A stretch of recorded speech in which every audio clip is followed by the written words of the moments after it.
That's a lot of comments. Okay, so due to popular demand, I'm here making another video on this channel. Okay, so I know about a month ago I told you guys I'd make another video, but you know me, I'm not very good at making videos when I say I will. So here I am with this question and answer videos.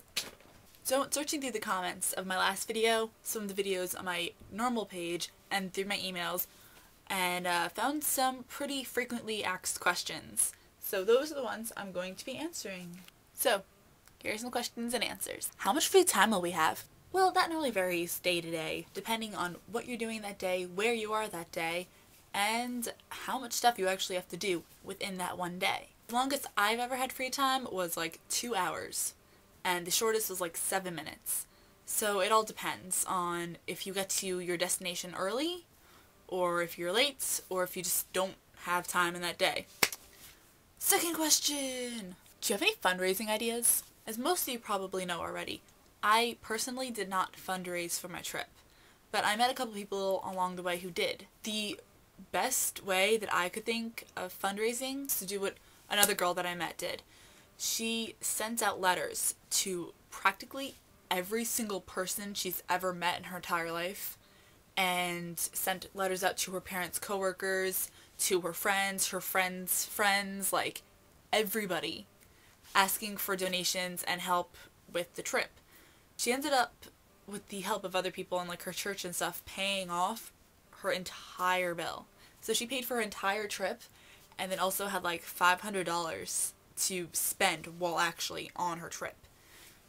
You can do that. You can send out letters. If you're really active in some type of community like a church or Girl Scouts or anything of that matter, you can see if you guys can maybe hold your own little fundraiser to help you.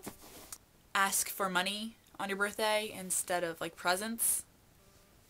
Maybe, sort of. Third question. What are the interviews like? Are they scary? Oh my god, I'm so scared. What's gonna happen in the interviews? Like, what do we do? What's with the interviews? What are these interviews? Whoa. People, calm down about the interview. It's really not that big of a deal. It's really simple, really easy.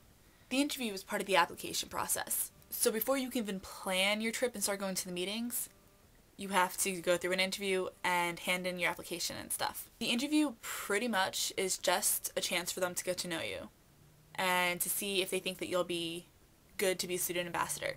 During my interview, it was me, 9 other kids, and the 4 leaders. That's it.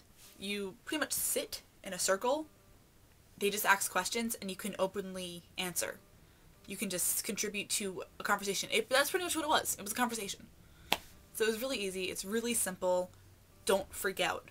Just answer any question that you feel like answering.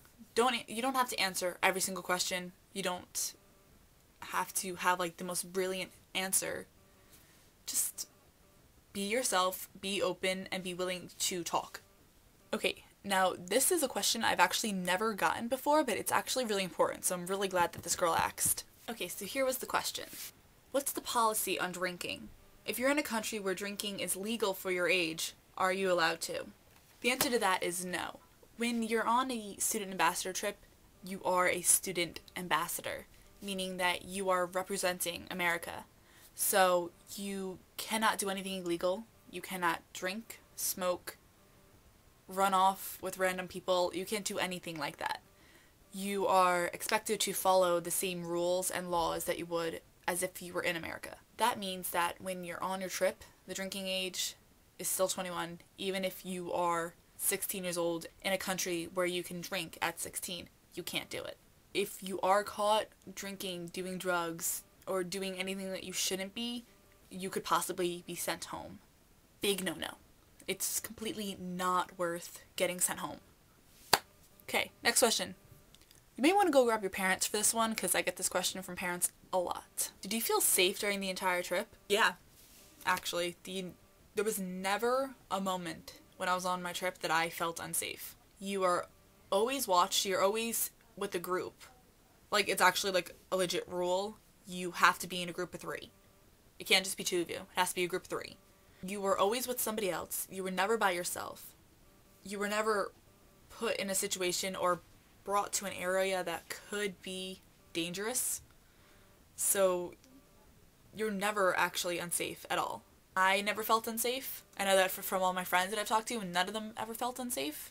And if there is by any chance that while on your trip you do feel unsafe, on the back of your lanyard thing, they have all these numbers. Now, all these numbers are the numbers that you can call in case of an emergency or if you don't feel safe about something and you might need help. So they're always making sure that you're gonna be okay.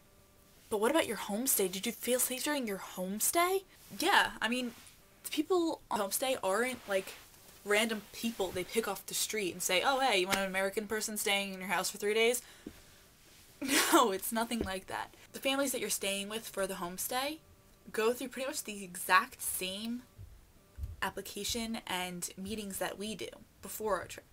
They have an interview, they have to send in an application, they go to meetings and learn about what they'll be doing, about everything that they might expect for when we come. You will never be put with a family that may harm you at all. And also with that, if by chance you do ever feel unsafe with your homestay family, you will be given a number and a code word.